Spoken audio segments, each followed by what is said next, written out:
come to die.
We'll be reading tonight the Lost Book of Enki here.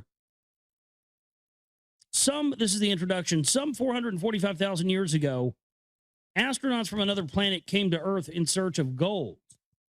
Splashing down in one of the Earth's seas, they waded ashore and established Eridu, home in the faraway. In time, the initial settlement expanded to a full-fledged mission Earth with a mission control center, a spaceport, mining operations, and even a way station on Mars.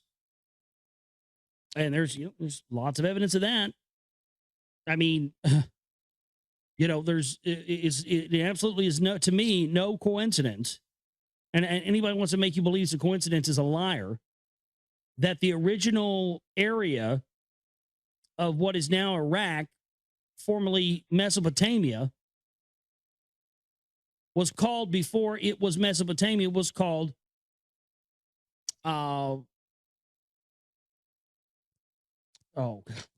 Cydonia. Sorry, I had a brain fart there for a minute. And the area also on Mars where the face was found is also on Cydonia. Coincidentally enough, both places are also located on the 33rd degree parallel. Yes, you heard me right. Ancient Mesopotamia was, or is also, Iraq, also located on the 33rd degree parallel, formerly known as Cydonia. Cydonia on Mars, where the face is located, is also on the 33rd degree parallel. As we talked about earlier with 33, no coincidence, ladies and gentlemen. So, I got to say the idea of the way station thing, definitely a lot of evidence to support that. Short of manpower, the astronauts employed genetic engineering to fashion primitive workers, Homo sapiens. It says Horno sapiens, so maybe that's a misprint. Homo sapiens, the deluge that catastrophically swept over the Earth required a fresh start. The astronauts became gods, granting mankind civilization, teaching it to worship. Then, about 4,000 years ago, all that had been achieved unraveled in a nuclear calamity brought about by the visitors to Earth in the course of their own rivalries and wars. Exactly what I talked about earlier. So that's coincidental yet again. This is going to be a good read, I think. I can already tell. We're starting to see synchronicities already. Exactly what I described earlier with the Bhagavad Gita. The pre-flood ash. What had taken place on Earth, and especially the events since human history began, has been culled by Zacharia Sitchin in his The Earth Chronicle series from the Bible, clay tablets, ancient myths, and archaeological discoveries. But what had preceded the events on Earth, what had taken place on the astronauts' own planet Nibiru that caused the space journeys, the need for gold, the creation of man, what emotions, rivalries, beliefs, morals, or lack thereof motivated the principal players in the celestial and space sagas? What were the relationships that caused mounting tensions on Nibiru and on Earth? What tensions arose between old and young, between those who had come from Nibiru and those who were born on Earth? And to what extent was what happened determined by destiny, a destiny whose record of past events holds the key to the future. Would it not be auspicious were one of the key players an eyewitness and one who could distinguish between fate and destiny to record for posterity the how and where and when and why of it all, the first things and perhaps the last things? But that is precisely what some of them did do, and foremost among them was the very leader who had commanded the first group of astronauts.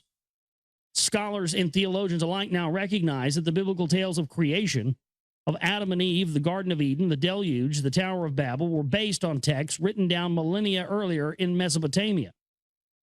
Now, keep in mind as well, folks, this is, again, why in 2003, in the invasion of Iraq, they went into the Iraq National Museum, stole all the artifacts pertaining to ancient Mesopotamia, the little reptilian alien statues, all the cylinder seals, all that stuff. This is why. And so the Adam and Eve, the tales of creation, the Garden of Eden, the Deluge, the Tower of Babel, were based on texts written down millennia earlier in Mesopotamia, especially by the Sumerians. And they, in turn, clearly stated that they obtained their knowledge of past events, many from a time before civilizations began, even before mankind came to be, from the writings of the Anunnaki. From those from heaven to earth came the gods of antiquity. As a result of a century and a half of archaeological discoveries in the ruins of the ancient civilizations, especially in the Near East, a great number of such early texts have been found. The finds have also revealed the extent of missing texts, so-called lost books, which are either mentioned in discovered texts or are inferred from such texts, or that are known to have existed because they were cataloged in royal or temple libraries. Sometimes the secrets of the gods were partly revealed in epic tales, such as the Epic of Gilgamesh. That disclosed the debate among the gods that led to the decision to let mankind perish in the deluge, or in a text titled Atra Hasis, which recalled the mutiny of the Anunnaki who had toiled in the gold mines that led to the creation of primitive worker earthlings. From time to time, the leaders of the astronauts themselves authored compositions, sometimes dictating the text to a chosen scribe, as the text called the Era Epos, in which one of the two gods who had caused the nuclear calamity sought to shift the blame to his adversary. Sometime the god acted as his own scribe, as is the case regarding the Book of the Secrets of Thoth, the Egyptian god of knowledge, which the god had secreted in a subterranean chamber. When the Lord God Yahweh, according to the Bible, granted the commandments to his chosen people, he first inscribed in his own hand 2 stone tablets that he gave to Moses on Mount Sinai. When Moses threw down and broke that first set of tablets in response to the golden calf incident, the replacement set was written by Moses on the tablets on both their sides when he stayed on the mount 40 days and 40 nights, recording the dictated words of the Lord. Were it not for a tale recorded on papyrus from the time of the Egyptian king Khufu concerning the Book of the Secrets of Thoth, the existence of that book would have not become known. Were it not for the biblical narratives in Exodus and Deuteronomy, we would have never known about the divine tablets and their contents. All would have become part of the enigmatic body of lost books whose very existence would have never come to light. No less painful is the fact that in some instances we do know that certain texts had existed, but are in the dark regarding their contents. Such is the case regarding the Book of the Wars of Yahweh and the Book of Dasher, or also known as the Book of Righteousness, which are specifically mentioned in the Bible. In at least 2 instances, the existence of olden books, earlier texts known to the biblical narrator, can be inferred, chapter 5 of Genesis, with the statement, "This is the book of the Toldoth of Adam." The term Toldoth being usually translated as generations, but more accurately meaning historic or genealogical record. Yeah, the book of, the Adamic, the record of Adam, or the genealogy of Isis. That's what it really means. That's what the book of Genesis means. So that's interesting that chapter 5 of Genesis begins with the statement, "This is the book of Toldoth of Adam," of the Toldoth of Adam, meaning the genealogical record of Adam. Well, Adam supposedly is is what we know in Egyptian mythology as you have Isis, Osiris, and Horus. And that's the Trinity. That's where what we know as the Holy Trinity comes from. It's just amazing stuff. Wow. So that's exactly what the book of Genesis means. Yeah. So this is the book of Toldoth of Adam. The term Toldoth being usually translated as generations or meaning historic or genealogical record. The other instances in chapter 6 of Genesis where the events concerning Noah and the deluge begin with the words, "These are the Toldoth of Noah." Indeed, partial versions of a book that became known as the Book of Adam and Eve have survived over the millennia in Armenian, Slovak, Syriac, and Ethiopic languages. And the Book of Enoch, one of the so-called apocryphal books that were not included in the canonized Bible. They contain segments that are considered by scholars to be fragments of a much earlier Book of Noah. An oft-quoted example of the extent of lost books is that of the famed Library of Alexandria in Egypt. Established by the general Ptolemy after Alexander's death in 323 BC, it was said to have contained more than 500,000 volumes of books inscribed on a variety of materials, clay, stone, papyrus, parchment, etc. That great library, where scholars gathered to study the accumulated knowledge, was burnt down and destroyed in the wars that extended from 48 BC to the Arab conquest in AD 642. What has remained of its treasures is a translation of the first 5 books of the Hebrew Bible into Greek and fragments retained in the writings of some of the library's resident scholars. It is only thus that we know that the second King Ptolemy commissioned, circa 270 BC, an Egyptian priest whom the Greeks called Mantho, to compile the history and prehistory of Egypt. At first, Mantho wrote, only the gods reigned there, then demigods, and finally, circa 3100 BC, pharaonic dynasties began. The divine reigns, he wrote, began 10,000 years before the flood and continued for thousands of years thereafter, the latter period having witnessed battles and wars among the gods. In the Asiatic domains of Alexander, where reign fell into the hands of the general, Seleucus and his successors, a similar effort to provide the Greek servants with a record of past events took place. A priest of the Babylonian god Marduk, Berosus, with access to libraries of clay tablets whose core was the temple library of Haran, now in southeastern Turkey, wrote down in 3 volumes a history of gods and men that began 432,000 years before the deluge, when the gods came to earth from the heavens, listing by name and reign durations the first 10 commanders. Berosus reported that the first leader, dressed as a fish, waded ashore from the sea. He was the one who gave mankind civilization, and his name, rendered in Greek, was Cams. Dovetailing in many details, both priests thus rendered accounts of gods of heaven who had come to earth of a time when gods alone reigned on earth, and of the catastrophic deluge. In the fragmentary bits and pieces retained in other contemporary writings from the 3 volumes, Berosus specifically reported the existence of writings from before the great flood stone tablets that were hidden for safekeeping in an ancient city called Sippar, one of the original cities established by the ancient gods. Though Sippar, as were other pre-diluvial cities of the gods, was overwhelmed and obliterated by the deluge, a reference to the pre-diluvial writings surfaced in the annals of the Assyrian king Ashurbanipal when archaeologists in the 19th century found the ancient Assyrian capital, Nineveh. Until then known only from the Old Testament, they discovered in the ruins of a palace with the remains of some 25,000 inscribed clay tablets.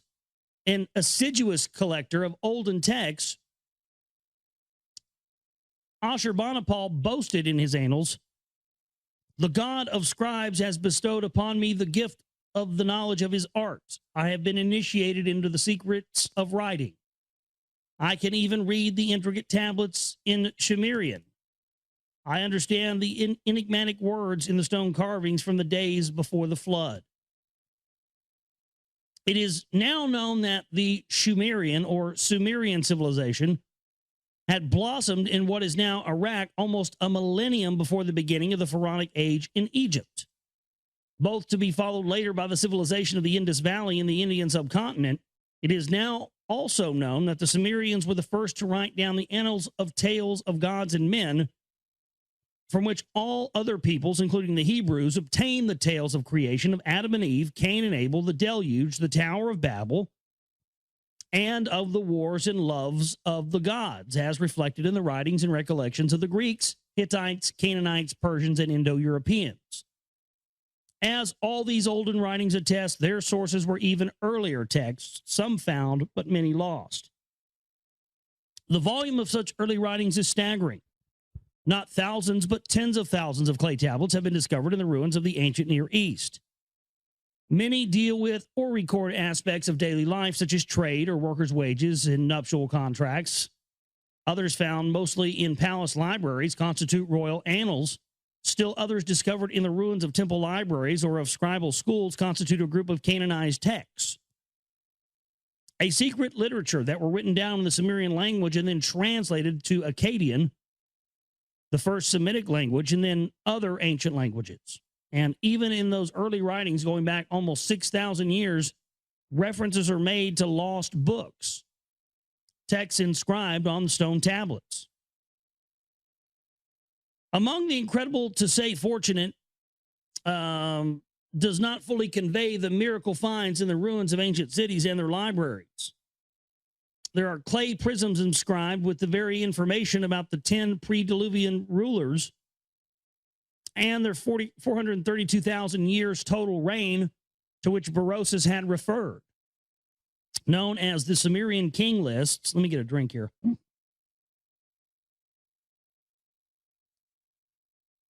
Known as the Sumerian king lists and on display in the Ashmolean Museum in Oxford, England, their several versions leave no doubt that their Sumerian compilers had access to some earlier common or canonized textual material. Coupled with other equally early texts discovered in various states of preservation, they strongly suggest that the original recorder of the arrival, as well as of the preceding events and certainly of the following events, had to be one of those leaders, a key participant and an eyewitness, one who had been an eyewitness to all those events. Indeed, a key participant in them was the leader who had splashed down with the first group of astronauts. At that time, his epitaph name was Ea, E-A, he whose home is water. He experienced the disappointment of having command of Earth mission given to his half-brother and rival Enlil, Lord of the Command. A humiliation little mitigated by granting him the title Enki, Lord of Earth. Relegated away from the cities of the gods and their spaceport in the Eden, E-D-I-N, which, of course, Eden, to supervise the mining of gold in the Abzu, which was in southeastern Africa. It was Ea Enki, a great scientist who came across the hominids who inhabited those parts. And so when the Anunnaki toiling in the gold mines mutinied and said, "No more," it was he who realized that the needed manpower could be obtained by jumping the gun on evolution through genetic engineering, and thus did the Adam, literally, he of the earth, earthling, came into being. As a hybrid, the Adam could not procreate. The events echoed in the biblical tale of Adam and Eve in the Garden of Eden record the second genetic manipulation by Enki that added the extra chromosomal genes needed for sexual procreation. And when mankind proliferating did not turn out the way it had been envisaged, it was he, Enki, who defied his brother Enlil's plans to let mankind perish in the deluge. The events whose hero has been called Noah in the Bible and Zusudra in the earlier original Sumerian text. The firstborn son of Anu, Nibiru's ruler Ea Enki, was well versed in his planets and its inhabitants' past. And this is this is where I start to already have problems with this. I'm not convinced that I don't believe 100% what they tell us. You know, Anunnaki came from Nibiru and all that. I don't believe that. I still think that's a red herring. But that's what you always see Sitchin referring to, and I still just don't. The archaeological stuff doesn't point in that direction. It points more in the direction of Sirius or Cygnus or Polaris. I mean, it just doesn't point in the direction of some planet that we have, we may or may not have ever even really identified. We have hard evidence that points archaeological things like the pyramids and Göbekli Tepe, and I mean, you've got all these ancient megalithic sites all around the world lined up to stars, to certain systems. And then you see things like the Freemasons being obsessed with Sirius and the whole star system's there, and then the Dogon. And I mean, I just have a hard time believing that the Anunnaki came. They just don't seem to have come from within our own solar system. I have a hard time believing that. An accomplished scientist, he bequeathed his most important aspects of advanced knowledge of the Anunnaki, especially to his two sons, Marduk and Ningishzida, who as Egyptian gods were known there as Ra and Thoth, respectively. But he also was instrumental in sharing with mankind certain aspects of such advanced knowledge by teaching to selected individuals the secrets of the gods. In at least 2 instances, such initiates wrote down, as they were instructed to do, those divine teachings as mankind's heritage. Right, that's what I was referencing earlier in the show, our birthright. That's what they were instructing him to write down. One called Adapa, and probably a son of Enki by a human female, is known to have written a book titled Writings Regarding Time, one of the earliest lost books.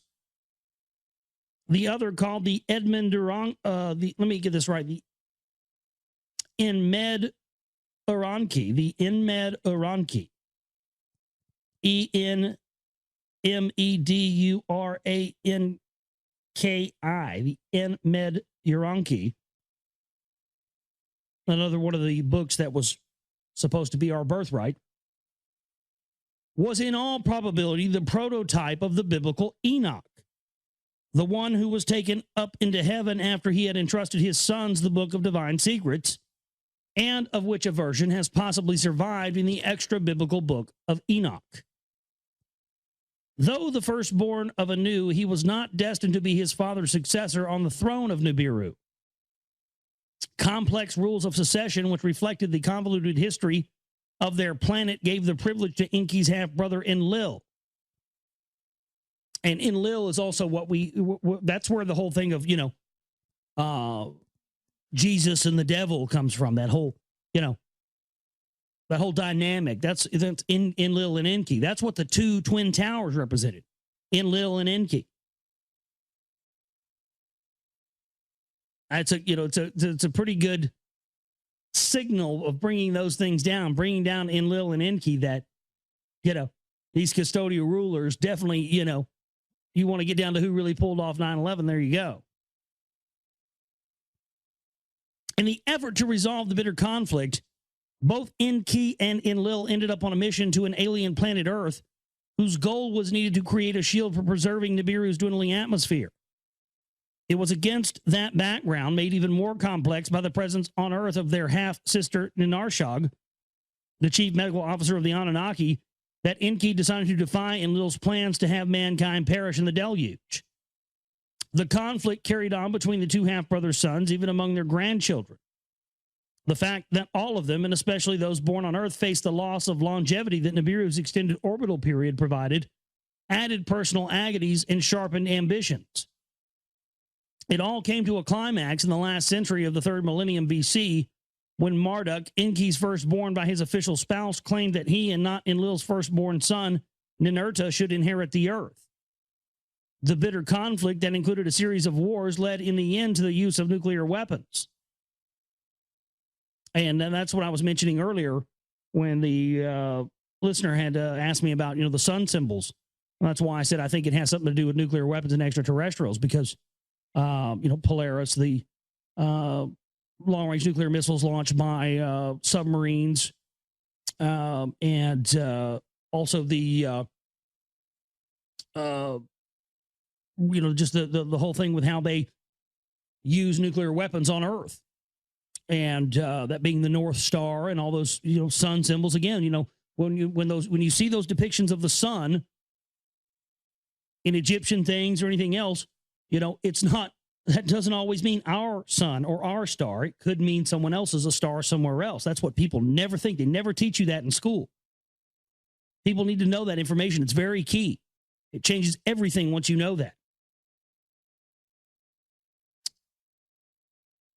The bitter conflict that included a series of wars led to the end of the use of nuclear weapons. The ensuing, though unintended, result was the demise of the Sumerian civilization. And that's true, because that's one of the things that they will admit to, actually, in a high school textbook. The Sumerians disappeared. Gone, poof, in the wind, in the dust. Some people think they got raptured out by aliens, but I think probably the more, I think what I believe is that they were vaporized by the use of these extraterrestrial nuclear weapons. And again, the reason I believe that is because, as we talked about earlier, the pre-flood ash. The initiation of chosen individuals into the secrets of the gods had marked the beginning of priesthood, the lineages of mediators between the gods and the people, the transmitters of the divine words to the mortal earthlings. Oracles' interpretations of divine utterances were commingled with the observation of the heavens for omens. And as mankind was increasingly drawn to take sides in the godly conflicts, prophecy began to play a role. Indeed, the term to denote such spokesmen of the gods who proclaimed what was to come, Nabi, was the epitaph for Marduk's firstborn son, Nabu, who had tried on behalf of his exiled father to convince mankind that the heavenly signs bespoke the coming supremacy of Marduk. These developments sharpen the realization that one must distinguish between fate and destiny. The proclamations of Enlil, sometimes even of Anu, that used to be unquestioned, were now subjected to the scrutiny of the difference between Nam and destiny, like the planetary orbits, whose course had been determined and was unchangeable, and Namtar, literally, a destiny that could be bent, broken, changed, which was fate. Reviewing and recalling the sequence of events and the apparent parallelism between what had happened on Nibiru and what took place on Earth, Enki and Enlil began to ponder philosophically what indeed was destined and could not have been avoided, and what was just fated as a consequence of right or wrong decisions and free choice. The latter could not be predicted. The former could be foreseen, especially if all, as the planetary orbits, was cyclical.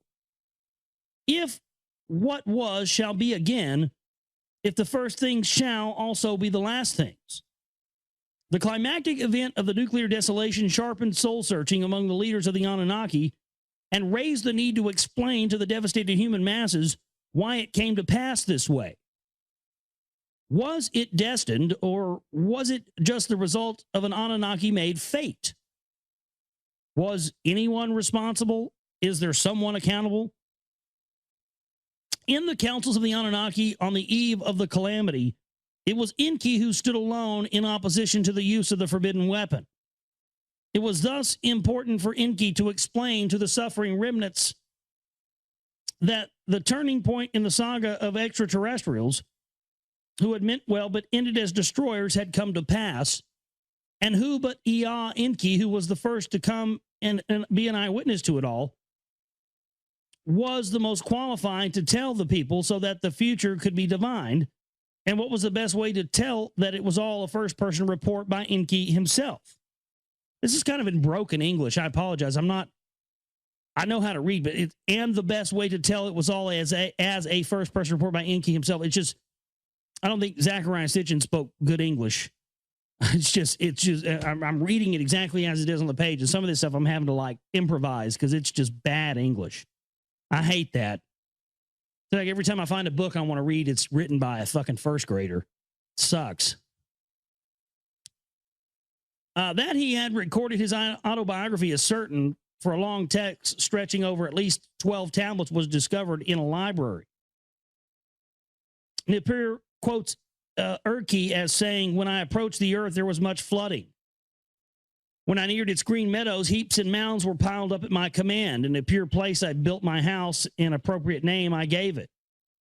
The long text continues to describe how Ea, or Enki, then assigned tasks to his lieutenants, putting their mission to Earth in motion. Numerous other texts that relate varied aspects of Enki's role in the ensuing development serve to complete Enki's tale. They include a cosmogony, an epic of creation at whose core lay Enki's own text, which scholars call the Eridu Genesis. They include detailed descriptions of the fashioning of the atom. They describe how other Anunnaki, male and female, came to Enki in his city Eridu to obtain from him a kind of data disk that encoded all aspects of civilization, and they include text of Enki's private life and personal problems, such as the tale of his attempts to attain a son by his half-sister Ninarshak, his promiscuous affair with both goddesses and the daughters of man, and the unforeseen consequences thereof. The Atra Hasis text throws light on Anu's efforts to prevent a flare-up of the Enki and Lil rivalries by dividing Earth's domains between them.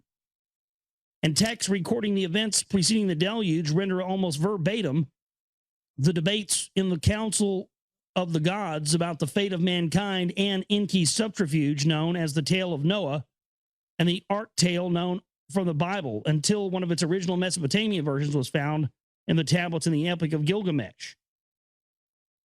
Sumerian and Akkadian clay tablets, Babylonian and Assyrian temple libraries, Egyptian, Hittite, and Canaanite myths, and the biblical narratives are the main body of written down memories of the affairs of gods and men.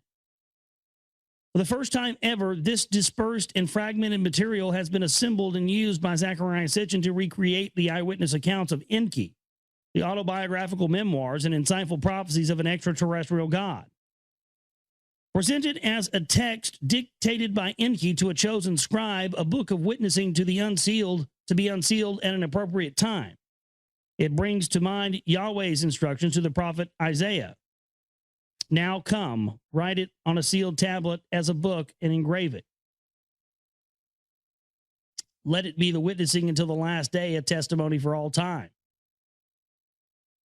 In dealing with the past, Enki himself perceived the future. The notion that the Anunnaki, exercising free will, were masters of their own fates, as well as the fate of mankind, gave way in the end to a realization that it was destiny, that when all was said and done, determined the course of events, and therefore, as the Hebrew prophets had recognized, the first things shall be the last things. The record of events dictated by Enki thus becomes a foundation for prophecy, and the past becomes the future. In the 7th year after the great calamity, in the 2nd month, on the 17th day, I was summoned by my master, the Lord Enki, great God, benevolent fashioner of mankind, omnipotent and merciful.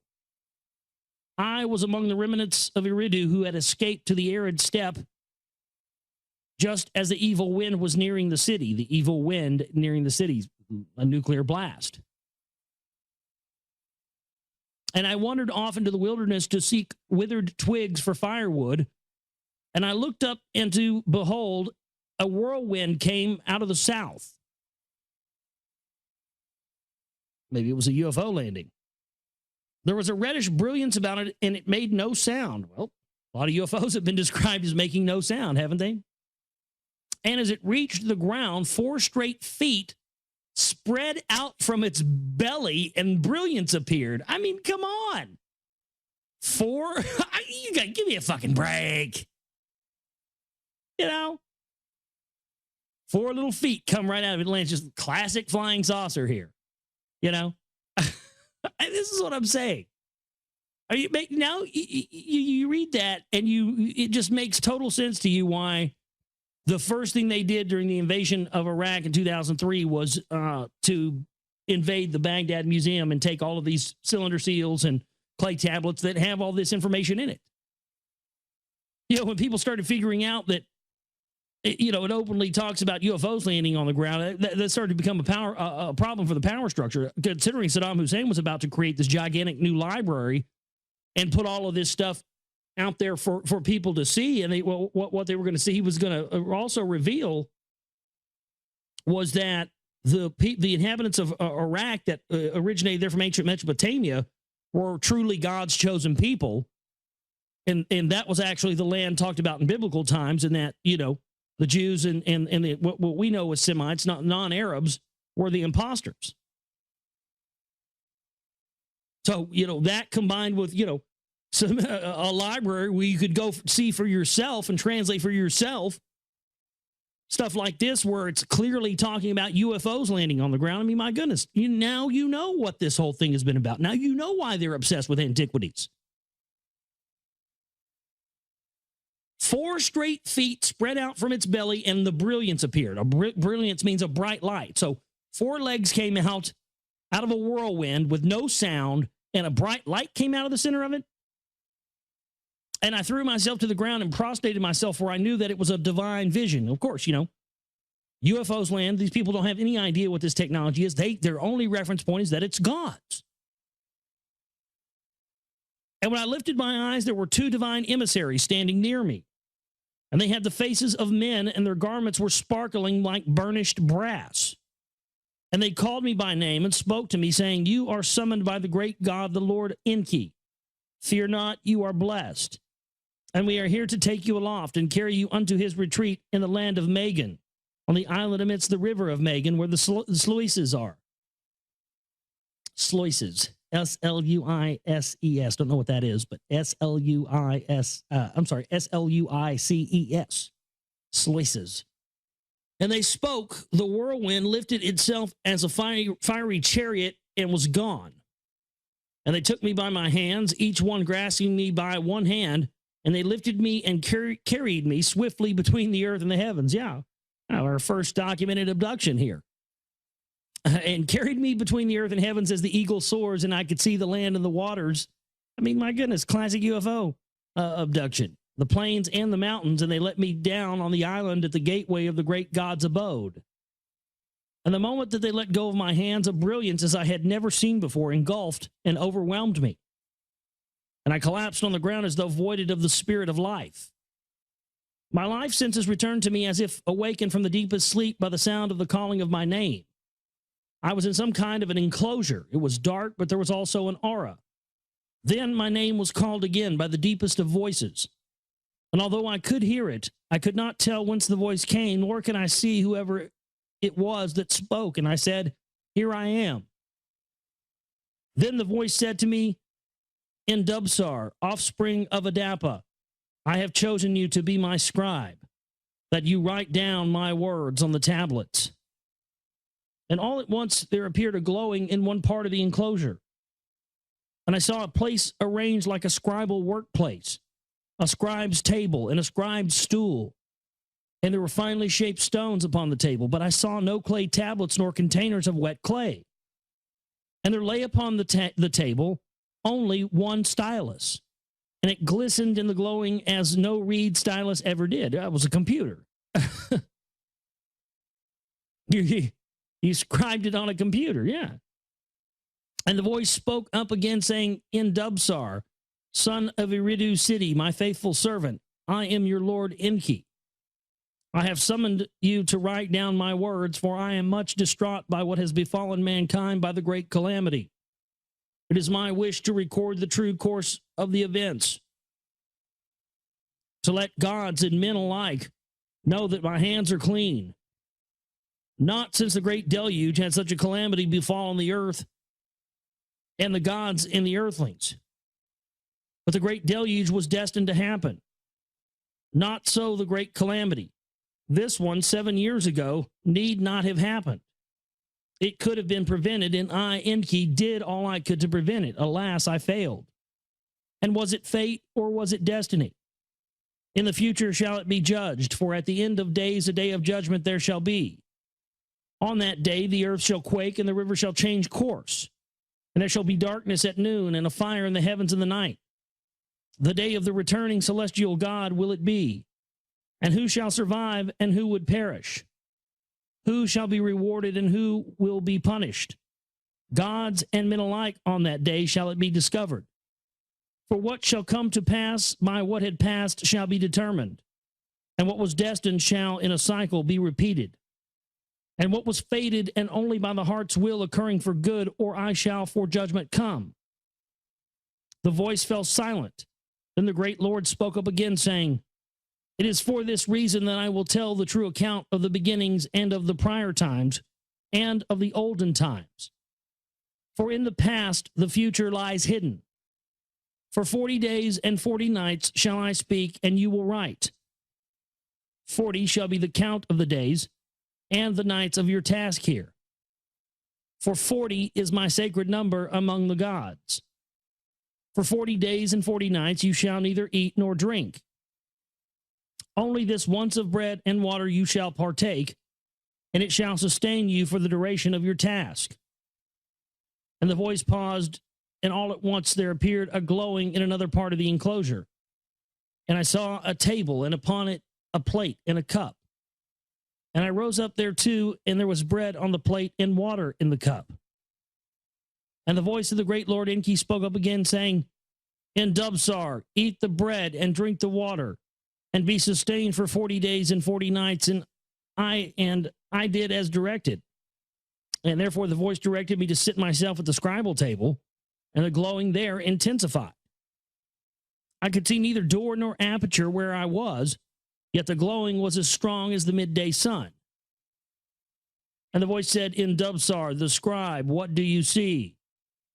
And I looked, and I saw the glowing ray upon the table, and the stones, and the stylus. And I said, I see stone tablets, and their hue is blue as pure as the sky. And I see a stylus, as I have never seen before, its stem unlike any reed, and its tip like an eagle's talon. And the voice said, These are the tablets upon which you shall inscribe my words. By my wish they have been cut of the finest lapis lazuli, each with 2 smooth faces provided. And the stylus you see is a god's handiwork, its handle made of electrum, and its tip of divine crystal. It shall firmly fit in your hand, and what you shall engrave with it shall be as easy as marking upon wet clay. In 2 columns you shall inscribe the front face. In 2 columns you shall inscribe the back of each stone tablet. Do not deviate from my words and utterances. And there was a pausing, and I touched one of the stones, and the surface thereof felt like a smooth skin, soft to the touch. And I picked up the holy stylus, and it felt like a feather in my hand. And then the great god Enki began to speak, and I began to write down his words exactly as he had spoken them. At times his voice was strong, at times almost a whisper. At times there was a joy or pride in his voice, at times pain or agony. And as one tablet was inscribed on all its faces, I took another to continue. And when the final words were spoken, the great God paused, and I could hear a great sigh. And he said, In Dubsar, my servant, for 40 days and 40 nights you have faithfully recorded my words. Your task here is completed. Now take hold of another tablet, and on it you shall write your own attestation. And at the end thereof, as a witness, mark it with your seal, and take the tablet and put it together with those other tablets in the divine chest. For at a designated time, chosen ones shall come hither, and they shall find the chest and the tablets. And they shall learn all that I have dictated to you, and that true account of the beginnings and the prior times, and the olden times, and the great calamity shall henceforth be known as the words of the Lord Enki. And it shall be a book of witnessing of the past, and a book of foretelling the future. For the future in the past lies, and the first things shall also be the last things. Which means if in the beginning there were gods on earth, that means in the end there's going to be gods on earth. And there was a pause, and I took the tablets and I put them one by one in their correct order in the chest. And the chest was made of acacia wood, and it was inlaid with gold on the outside. Sounds like the Ark of the Covenant, doesn't it? And the voice of my Lord said, Now close the chest cover and fasten its lock. And I did as directed.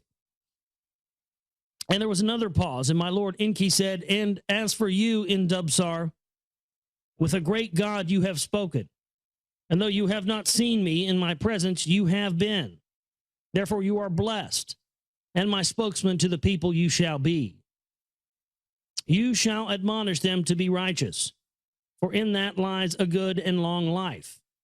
And you shall comfort them, for in 70 years the cities will be rebuilt and the crops shall sprout again. There will be peace, but there will also be wars. New nations will become mighty. Kingdoms shall rise and fall. The olden gods shall step aside, and new gods shall decree the fates. But at the end of days, destiny shall prevail. And of that future it is foretold in my words about the past. All of that in Dubsar to the people you shall tell. And there was a pause and a silence, and I, Undubsar, bowed to the ground and said, but how will I know what to say? And the voice of the Lord Enki said, the signs will be in the heavens, and the words to utter shall come to you in dreams and in visions. And after you are there, and after you, there will be another chosen prophet and other chosen prophets. And in the end, there will be a new earth and a new heaven. And for prophets, there will be no more need. And then there was silence, and the auras were extinguished, and the spirit left me. And when I regained my senses, I was in the fields outside Eridu.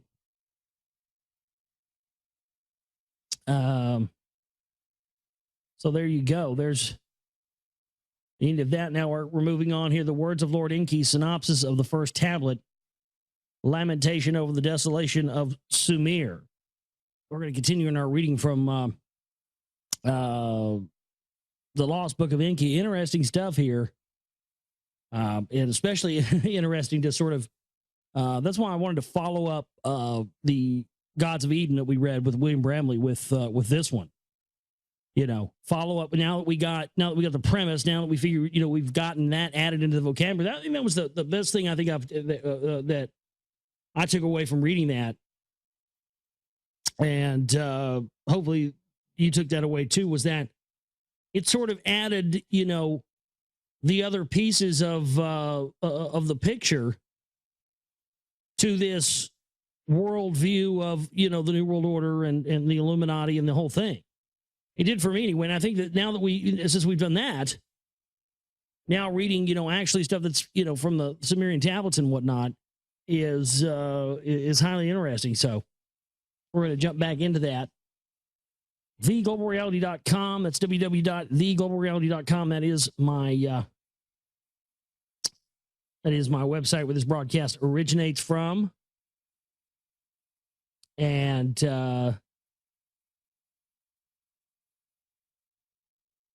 it says, I got an email here, another email from Lori. Lori says, hey, Josh, I'm glad you're reading this book. I really enjoy your commentary while reading these books. A lot of things pop in your head that aren't popping in mine. While you're reading Gods of Eden, I started reading the Lost Book of Enki. You started reading that as I was reading Gods of Eden. That's odd. It's a hard read and kind of reads like the Bible. This father, son, brothers, cousins, blah, blah, blah. Anyways, I'd looked up some of the changes of some of these guys in the book. Like Murdoch is also Ra. Don't know if they're right or not. Yeah, well, that's true. Murdoch, Ra, you know, a lot of the ones that started out as Sumerian ones later became the verbatim the same ones that were in Egyptian mythology and stuff. So yeah, absolutely the same God. They just had different names.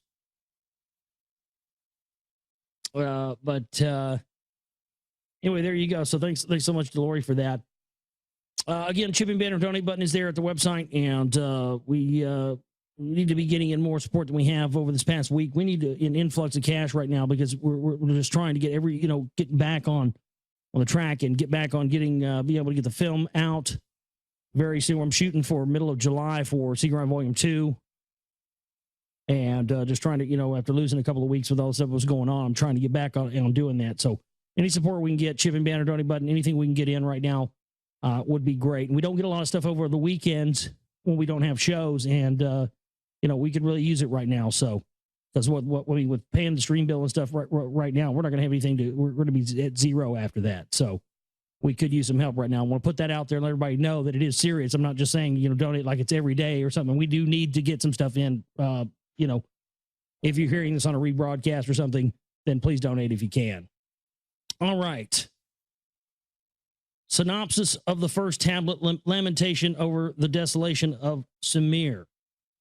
How the gods fled their cities as the nuclear cloud spread, the debates in the council of the gods, the fateful decision to unleash the weapons of terror, the origin of the gods and the awesome weapons on Nibiru, Nibiru's north-south wars, unification and dynastic rules, Nibiru's place in the solar system. A dwindling atmosphere causes climate changes. Efforts to obtain gold to shield the atmosphere fail. Alalu, a usurper, uses nuclear weapons to stir volcanic gases. Anu, a dynastic heir, disposes Alalu. Alalu steals a spacecraft and escapes from Nibiru. The first tablet. So now we're reading from the first tablet. Here we go. The words of the Lord Enki, firstborn son of Anu, who reigns on Nibiru. With heavy spirit I utter laments. Laments that are bitter fill my heart. How smitten is the land, its people delivered to the evil wind, its stables abandoned, its sheepfolds empty. Yeah, it was, Sumer was reduced to dust. That's why the Sumerians just disappeared. They got wiped out by a nuclear war. How smitten are the cities, their people piled up as dead corpses afflicted by the evil wind. How smitten are the fields, their vegetation withered, touched by the evil wind. How smitten are the rivers, nothing swims anymore, pure sparkling waters turned into poison.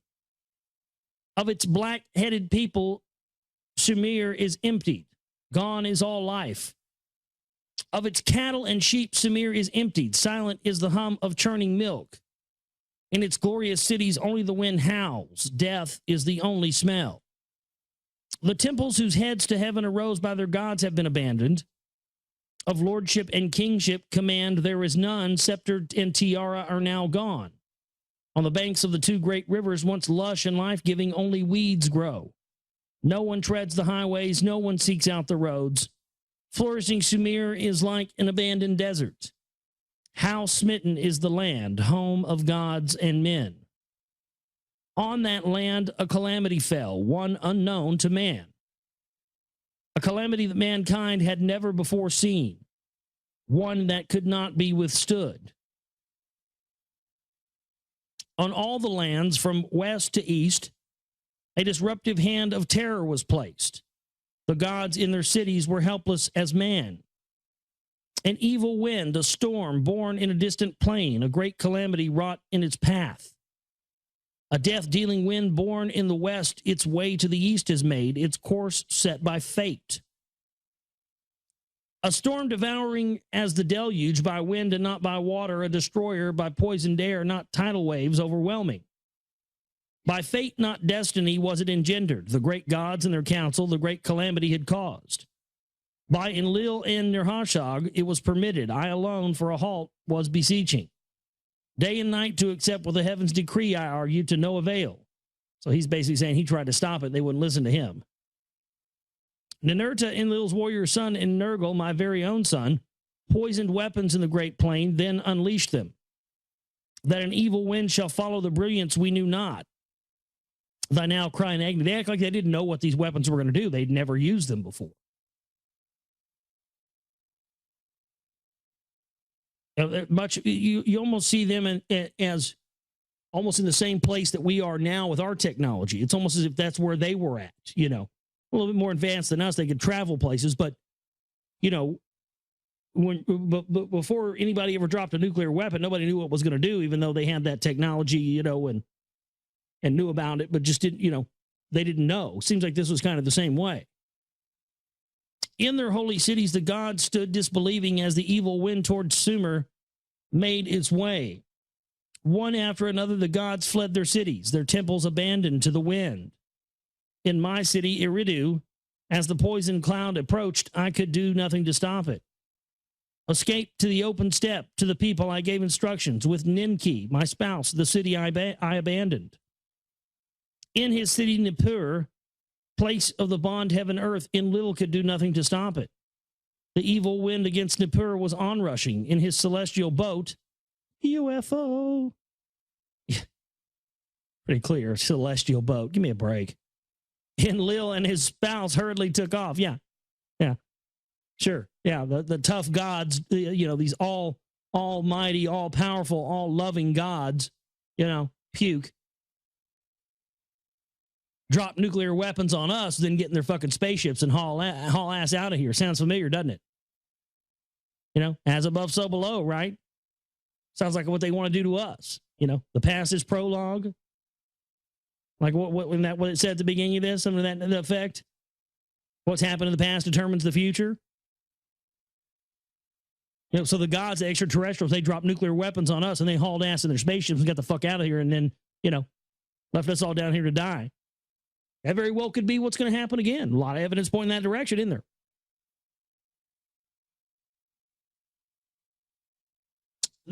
In Sumer city of kingship, Nanar to his father Enlil for help cried. In the place of the temple that to the heaven in 7 steps rises, Nanar, the hand of fate, refused to heed. My father who begot me, great God who to had granted kingship, turn the evil wind away, Nanar pleaded. Great God who decrees the fates, let and its people be spared, your praises to continue. Nanar appealed.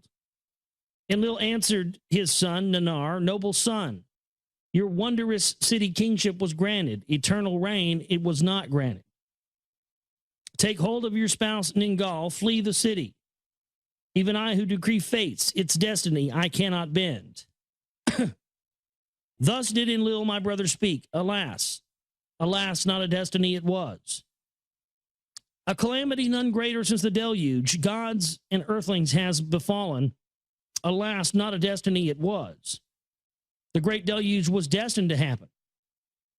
The great calamity of the death-dealing storm was not. So they're saying that, again, really reinforcing that idea that the great deluge, the great flood, was destined to happen, but the death-dealing storm was not. Well, what makes that interesting is that historically people are often confused. Because there was more than one great flood on this planet. There's more than one great deluge. And the reason that we know that is true scientifically is, again, because of that layer of pre-flood ash. So according to this, we have the great deluge. We had this great calamity of nuclear weapons unleashed, which, again, all across the earth, deep underground, there's a layer of pre-deluge, pre-flood ash. So according to this, we had a great deluge. We have the nuclear decimation of Earth, reducing it to ash. Then we had another flood after that at some point. And that's proven because it's proven that there was a flood after this event that caused the Earth to be reduced to ashes. That's very interesting. And you see that reference that there was more than one flood. You hear that talked about. By the breach of a vow, by a council decision, it was caused. By weapons of terror was it created. By a decision, not destiny, were the poisoned weapons unleashed. By deliberation was the lot cast. So they're saying that this was done with, impunity. This was done on purpose. There was no accident that these nuclear weapons were deployed. Against Marduk, my firstborn, did the 2 sons destruction direct.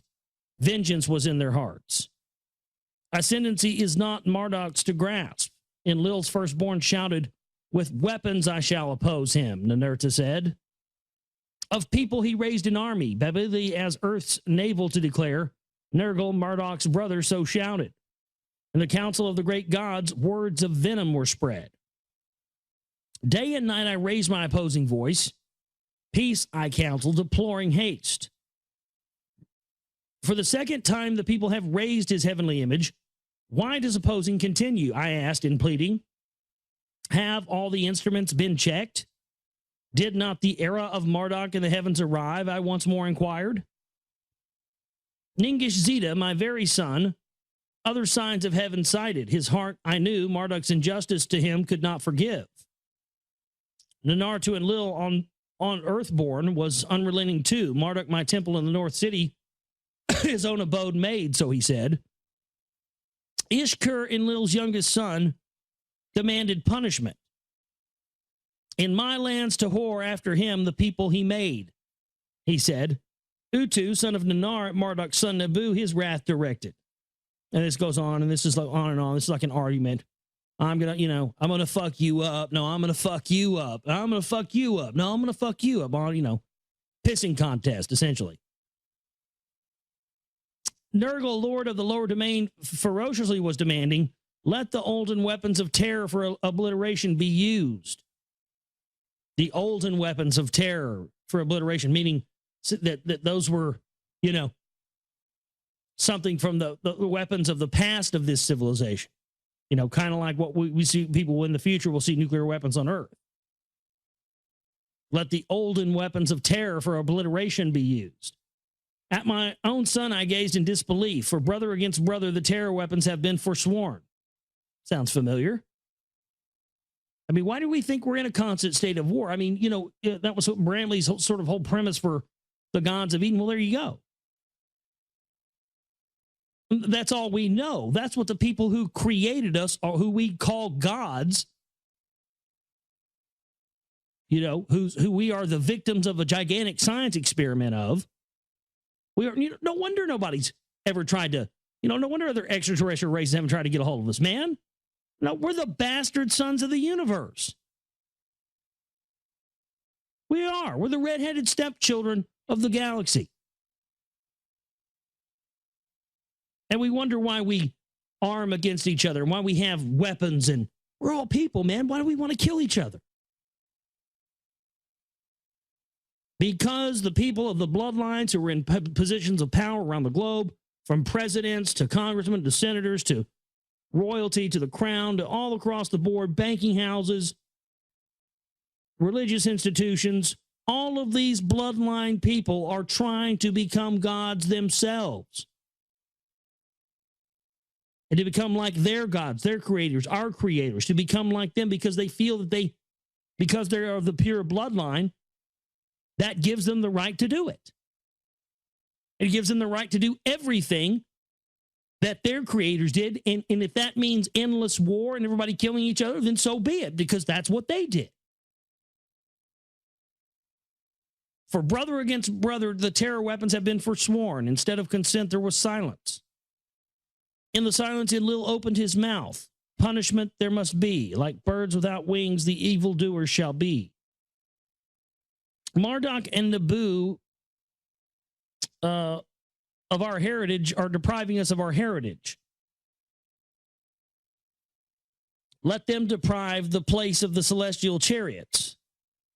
I'm sort of reading this slow and kind of, it's just, all the words are kind of reversed into what we would say it. So I'm trying to reverse them a little bit and say them, so they're easier to understand for you. Let this place be scorched to oblivion, Ninurta shouted. Let the one who scorches be me. I mean, let me do it. Let me fucking set this place on fire. Let's scorch this motherfucker to oblivion. Let's drop, but let me pull the trigger. That's what Ninurta is saying. Excited, Nergal stood up and shouted, let the evildoers' cities also be upheavaled. The sinning cities let me obliterate. Let the annihilator my name be thereafter. The earthlings by us created, the earthlings that were created by us must not be harmed. The righteous with the sinners must not be perished, I forcefully said. Ninarshog, my creating helpmate, was consenting. The matter is between the gods alone to settle. The people must not be harmed. I knew from the celestial abode to the discussions was giving much heed. I knew who determines fates from his celestial abode, his voice made heard. Let the weapons of terror be used this once. Let the place of the rocket ships be obliterated. Let the people be spared. Let Ninurta the Scorcher be. Let Nergal be the Annihilator. So did Enlil announce the decision. To them a secret of the gods I shall reveal. The hiding place of the terror weapons to them I shall disclose. The two sons, one mine, one his, to his inner chamber in Lil summoned. Nergal, as he went by me, averted his gaze to me. Alas, I cried out without words, brother has turned against brother. Are the prior times fated to repeat? A secret from the olden times to them in Lil was revealing. They had entrusted in their hands the weapons of terror. Clad with terror, with a brilliance they are unleashed, and they touch to dust and heap dust, turn everything into dust, essentially is what they're saying. For brother against brother on earth they were forsworn, and neither region to effect. Now the oath was undone like a broken jar in useless pieces. The two sons, full of glee, with quickened step from Enlil's chambers emerged for and the weapons departing. I mean, they launched the weapons. The other gods turned their back to the cities. None of his own calamity had a foreboding. Which means, they got the fuck out of there. Now this is the account of the prior times and of the weapons of terror. Before the prior times was the beginning. After the prior times was the olden times. In the olden times, the gods came to earth and created the earthlings.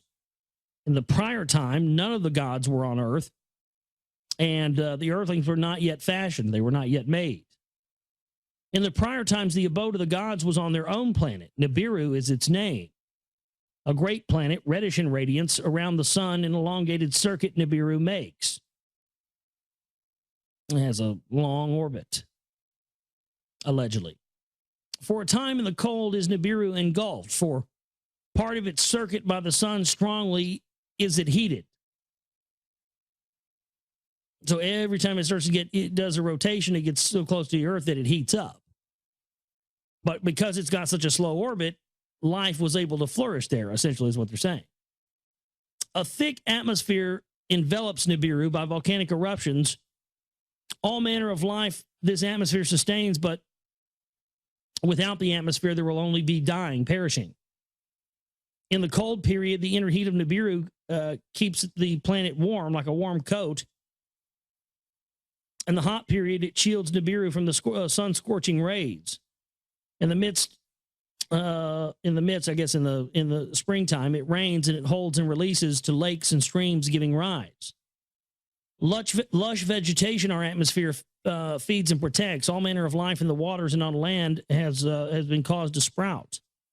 After eons of time, our own species sprouted, and by our own essence, an eternal seed was used to procreate. Which basically says, an eternal seed was used. I mean, something came along and created them. They may be the gods that created mankind, but somebody created them too. Who was it? See, I mean, we're not even ready to ask that question as a people on this planet, are we? That if there is a god or gods, most likely that god or gods has a god too, someone who created them. Well, who is that? This is going to start to open up more questions than it is answers.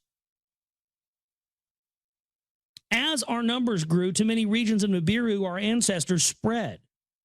Some tilled the land, some four-legged creatures shepherded. Like, well, they had dogs, is what it means. I knew dogs were from another planet. Fucking cats too, bastards. I love dogs and cats though.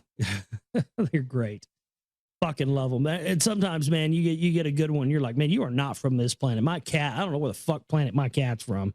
He ain't from here, though. I swear he's a spy from Sirius. Tries to get on computers, gets on people's computers and type shit. It's out of control. Some lived on the mountains, some in the valleys, and made their home. Some of them made their homes in the valleys, it's saying. Rivalries occurred, encroachments happened, clashes occurred, sticks became weapons. Clans gathered into tribes, and then two great nations faced each other. The nation of the north took arms against the nation of the south. And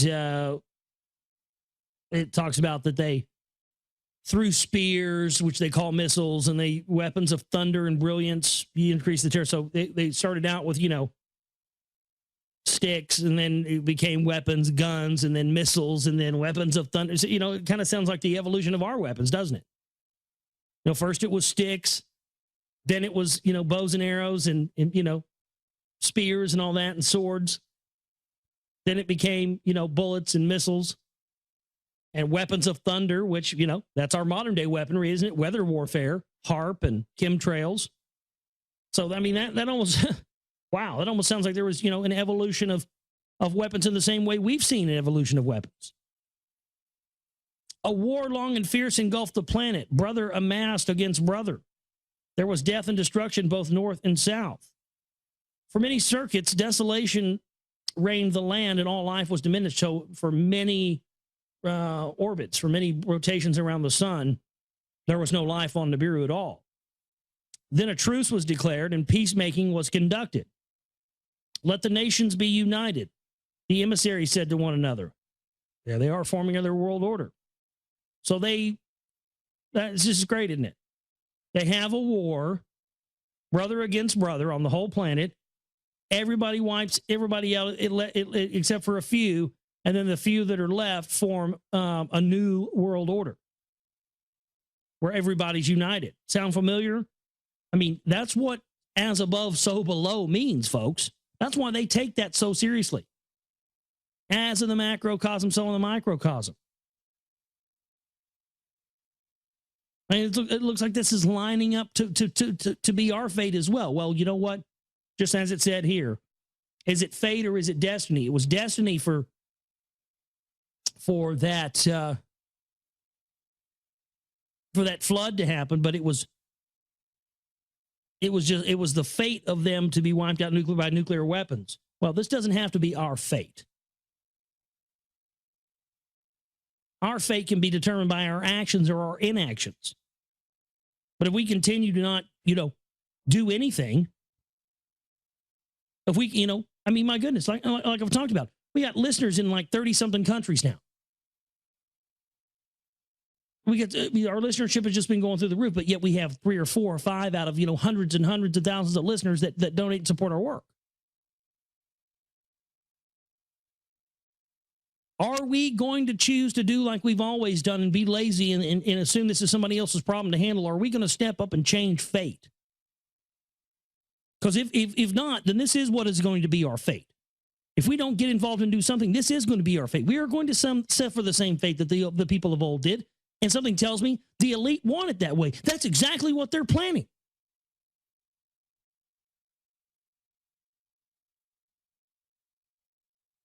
I want to play with the big boys. I want to play at the big boy level. We need cash to do that. Unbelievable, man. Unbelievable, just the epiphanies from reading stuff on air. It just blows me away. Let there be one throne on Nibiru, one king to reign over all. There it is, the new game's in town. Divide and conquer. Kill everybody, blow everybody, create all-out warfare, and then come in and pick up the pieces and create a new order. That's what their agenda is. Let a leader from north or from south by lot be chosen. One king supreme to be. If he be from north, let south choose a female to be his spouse, an equal queen to reign alongside him. If he's from the south, if they choose one from the south, let someone from the north, a female from the north, be his spouse. Husband and wife, let them be as one flesh to become. Let their firstborn son be the successor. Let a unified dynasty thus be formed, unity on Nibiru forever to establish. They set up a fucking monarchy is what they did. You know, they set up the new game. Who's going to run the new game? They wipe everybody out, and then they set up a new game under that. And then the people 100, 200, 300 years from now have no idea why life is the way it is, and nobody really questions it, and people just going around about their business, forgetting that 200, 300, 1,000 years ago, 2,000 years ago, everybody died and somebody came in and set up the new game that they controlled, and people just think it's day to day and they never know what happened. You see what happened to us? The same thing.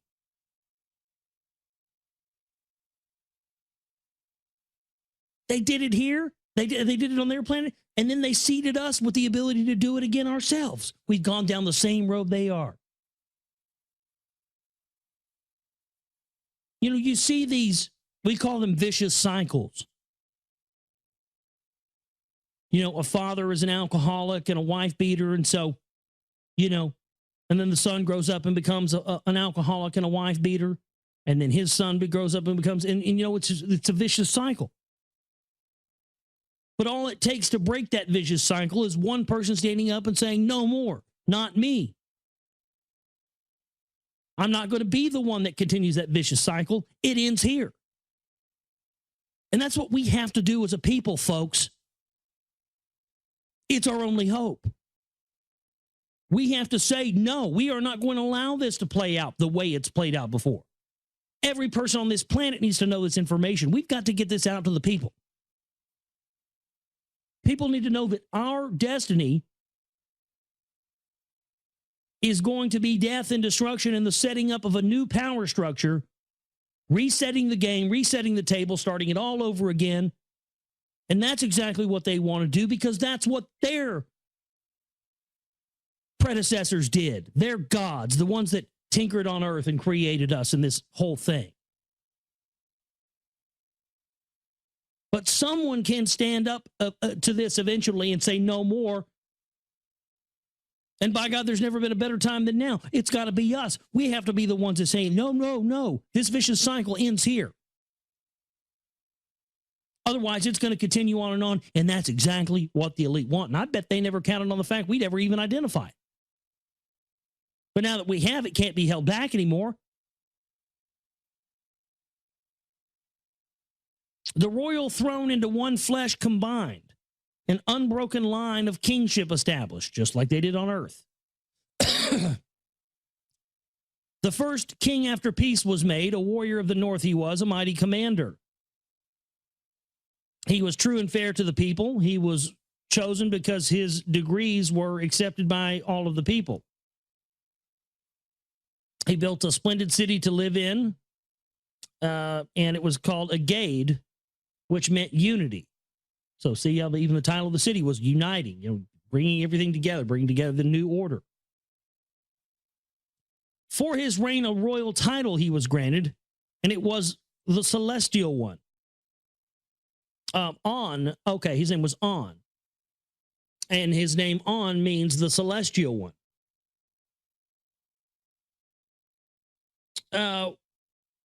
He strong-armed people into reestablishing new laws and regulations on the land.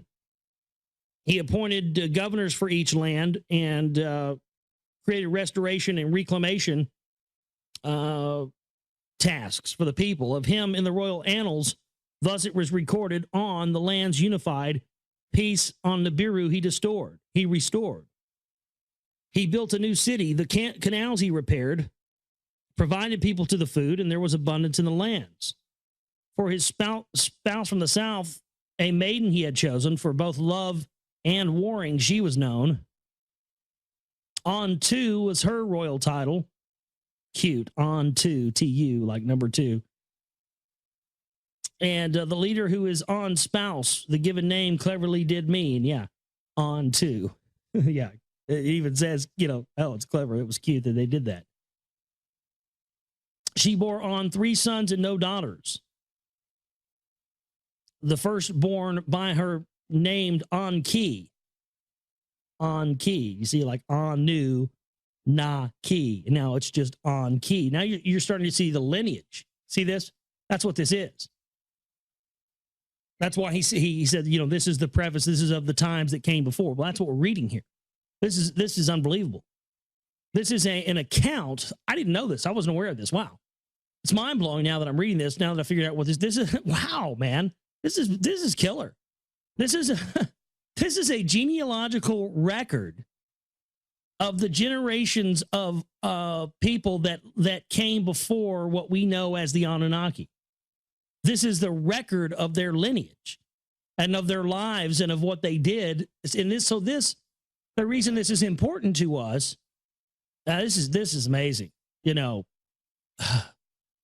mean, people, say a lot of crap about these, translations and stuff, blah, blah, blah, I think a lot of that's disinfo. I think a lot of people are like, oh, no, those aren't real. Those aren't true, blah, blah. I think people are real scared of this. Because what this is doing is, and that's why it said, what has happened in the past is important to the future, because they're showing what the bloodline lineage, the relatives, ancestors of the Anunnaki who came to Earth and seeded life, they're showing what they did in their lives and how they set things up. And by having that access to that knowledge, that's why this was one of the things that Enki wanted mankind to have, this book. He wanted mankind to know this because something in this information was going to be a gift to us to save us from some fate that may be forced upon us by these custodians in the future. So this is unbelievable, man. I mean, this, it really, it's an account of the bloodlines, of the lineage, you know? And it talks about what they did in their times. And this is something we can learn from, especially when we see how, you know, this man against man, brother against brother fighting. And then the new order comes in. This information and stuff we are supposed to know to learn something from it, to keep ourselves from going down the same route that people before us did. That's why this has been hidden from us. That's why they've, you know, gone into Iraq, gone into all of the museums and taken all these things. They don't want us to get our hands on this, because if we get our hands on this stuff and understand that what happened in the past also may happen in the future, if we don't learn what happened in the past and learn from that, you know, it's, again, just a paradigm shift. It all makes sense to me now. That's what all this shit's about, man. It was just kind of strange just reading this. And as I was reading this, I realized this is this is a genealogical account. So that somebody, somewhere, someday, you and I now, here in 2011, could gain some perspective or some knowledge from this. This is what secret societies, the original purpose of secret societies was. And what they did was they took that, corrupted it, and turned it, instead of being secret societies to teach us this, they turned it in, secret societies are there to keep us from learning this. And not only their people who are going to play the game their way and not tell people this are going to be initiated. This is the secret of the secret societies, ladies and gentlemen. Right here, you heard it right here on the show. I'm here to tell you right now today. This is it. This is what they've been hiding. This is what they didn't want us to know. These genealogical records of the ancestors of the people who came to Earth, the gods who came to Earth. This is what there's something in here, and we're going to find out because we're going to read all this on air. There is something we're supposed to learn here, whatever it is and what it all may be. Yet I just don't know, but it's something. Alone on the throne he was seated. He was supposed to choose a spouse twice, but it got postponed. Some of this stuff I'm not going to read verbatim. I'm just going to kind of give you the, you know, kind of just put it into modern day terms. In his reign, concubines are brought into the palace. A son to him was not born. Oh, so they brought in bitches for him to bang. Essentially, they'll dumb it down for you. The dynasty thus began with the death of Enki, and there was no offspring. The middle son, though not firstborn, was pronounced the legal heir. So fascinating stuff here. And the idea of this, you know, this being the genealogical record of the people that came before the ones that seeded the bloodlines on Earth, it's fascinating stuff. Because you see, now we know the answers to why mankind has lived in constant warfare. It's in our blood. And just like I talked about last night on the show, if you didn't listen to last night's show, go back and listen to it. All the shows this week, I suggest you listen to. 5 shows we got this week. I think all of them have been killer. And I'm on fire right now. Even more now, you know. But, you know, I was just talking about last night about really, you know, realizing that I thought for the longest time that I wasn't working hard enough, or I wasn't. And it's not just that. The only thing that's holding back me getting my work out on to a larger scale is, you know, cash backing. Everything is, you know, you're going to have money to get anything out there now. It's not about talent or anything else. It's about how much money you have to put behind something. But once I realized that, I realized that, you know, I don't have to kill myself to do it. Trying to kill myself to do this is not the solution. You know, it was not a hindrance. It was not a weapon against me anymore. And that's, you know, that's what we have to see this as. Once we're aware of this, yes, you know, We do have it in our blood to be in constant warfare and the rest, but we can change it once we're aware of it and we realize that's not the way to go and that's a mistake, and that people who exist on other planets even prior to Earth went through this, and that people thousands of years ago were trying to get a message to us saying, hey, don't go the way we did. You got it in your blood too because you're of us and you're like us. And since you're so much like us, you're going to go the same route we did, and a lot of people are going to die, and it's not going to be good. Here's the warning. And the elite who set up the priest class, who set up the banking houses, the religions, the power structure, the crown, the authority, the tyranny, everything, said we can't allow them to know this because we won't be able to rule if they know it. We are pushing the envelope now. I mean, can you feel it? We are in the age of awakening, folks. This is it.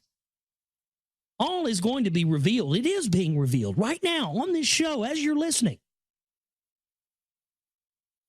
We are the generation that this stuff has to stop with. We have the information. We have the power. Our task now is to wake the people up from their slumber, and it's time to stop playing nice.